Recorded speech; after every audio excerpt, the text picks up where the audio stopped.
xe. Tham mát. Với lại nói Xe được đừng vào đi.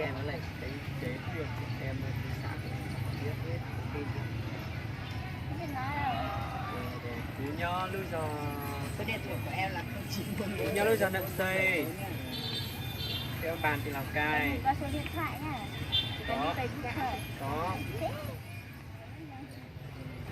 Còn có ai biết của tao? Tao Quay bên kia. Đúng rồi.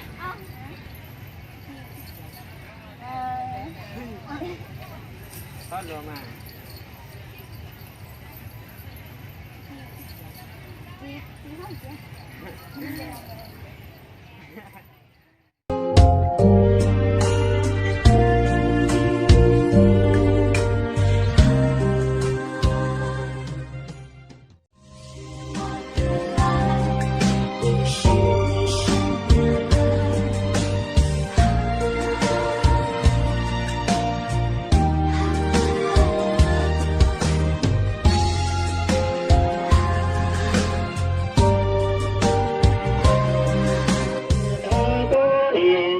Xinh ơi. Chị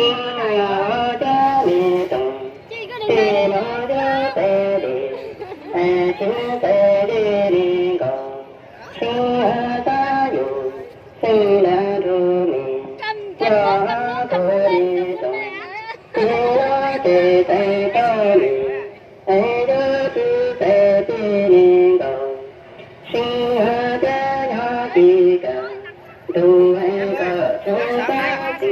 Hai đứa cho xin một tấm.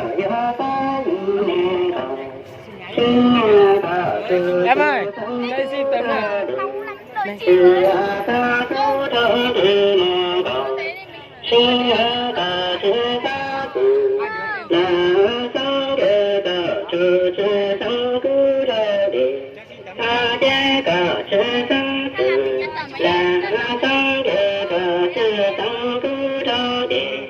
sư ta cú thọ đề mong cầu sư ta chư chư tăng cú thọ bồ kê sư tăng cú thọ bồ tàu ai ca cú mà cú chư nhu cầu chúng sa là cú đi nhu cầu nhu cầu la ca sư tăng cú thọ bồ tàu sư tăng cú thọ bồ kê cú mà cú chư nhu cầu nhu cầu là cú đi nhu ta cầu chúng sa mong cầu sư cha già nhờ cha bằng tiền bằng tiền chúng cho đi cầu sư hãy đồng cầu cho đồ nhớ tiền cha trẻ cú cho bao đầu mong ai cú theo tiền cầu xin nhớ ta tăng tê tê tê tăng tê tê trong đó đi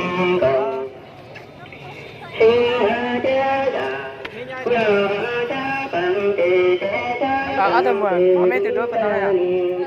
Anh xin tấn này nhé. Người đấy. Người đấy.